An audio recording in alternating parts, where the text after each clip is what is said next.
உங்கள் favourite TV ஷோக்களை இனி miss பண்ண தேவையில்லை. ZEE5 இல் முற்றிலும் இலவசமாக காணுங்கள். இங்கேயும் எப்பொழுதும்.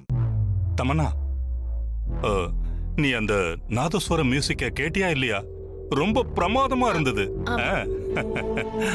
ஐயோ, எனக்கு வர கோபத்துக்கு அப்படியே கத்தி தீக்கணும் போல இருக்கு. எல்லாரையும் அடிமையாக்கி வச்சிருக்கா. அத்தை, மனு, சித்தப்பா எல்லாரும் இந்த இசையால தான் இப்படி பண்ணிட்டாங்க போல இருக்கு. தமன்னா, இங்க வா வா வா.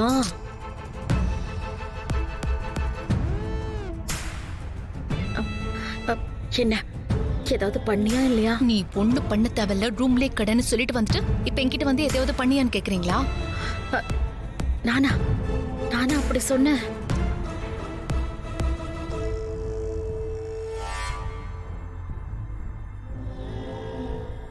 ஆமா, பூஜைக்கு ஏன் பொம்மி வரவே இல்ல? என்ன தமன்னா, உண்மையாவே நான் தான் அப்படி சொன்னனா? கொஞ்ச நேரம் யாரும் எதுவும் பேசாம இருக்கீங்களா? என்னால முடியல. இந்த பூஜையை பொறுத்த வரைக்கும் நான் ரொம்ப திருப்தியா செஞ்சு முடிச்சிட்டேன். உங்க எல்லார்கிட்ட இருந்து நான் உத்தரவு வாங்கிக்கிறேன். இந்த வீட்டுக்குள்ள ஈசன் அருளால சந்தோஷமோ ஆனந்தமோ பொங்கி பெருகணும்.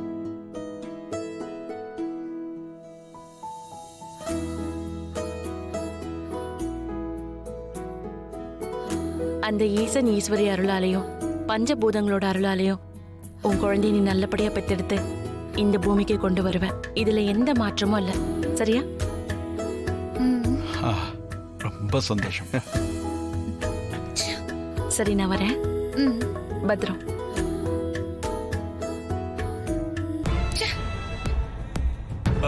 தமன்னா, தமன்னா, ஒரு நிமிஷம் இரு. போயிட்டா? வரேங்க, நான் போயிட்டு வரேன். சரி, ரொம்ப நன்றிமா. நன்றி. போயிட்டு வரேன். போயிட்டு வரேங்க. ரொம்ப சந்தோஷம். போயிட்டு வரேங்க.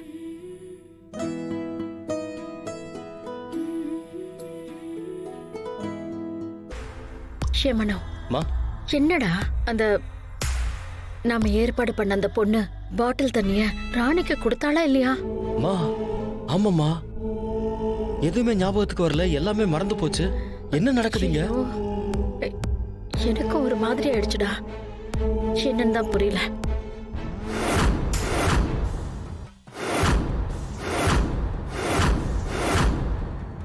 இந்த வீட்டுக்கு யார் தீங்கு செய்ய நினைச்சாலும் அதை பார்த்துட்டு நான் சும்மா இருக்க மாட்டேன்.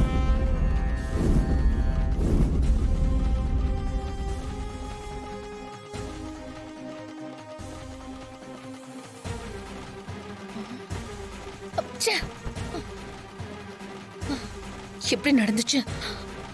எப்படி இதெல்லாம் நடந்துச்சு? அத்தை, மனு, ரகுவரன் சித்தப்பா, அந்த ஹிட்டிஸ்ட், இப்படி எல்லாருமே ஏதோ வசியம் பண்ண மாதிரி இருக்காங்களே. இது எப்படின்னா புரியல. அந்த கோஸ்ட் பஸ்டர் கேமராலையும் பொம்மை தெரியாம போயிருக்கா. எப்படி இதெல்லாம் நடந்துச்சு? இந்த பொம்மை என்ன பண்ணான்னு யோசிக்க எனக்கு எதுவுமே பிடிபட மாட்டேங்குது. ZEE5 ஆப்பை டவுன்லோட் செய்து அனைத்து எபிசோடுகளையும் இலவசமாக பாருங்க.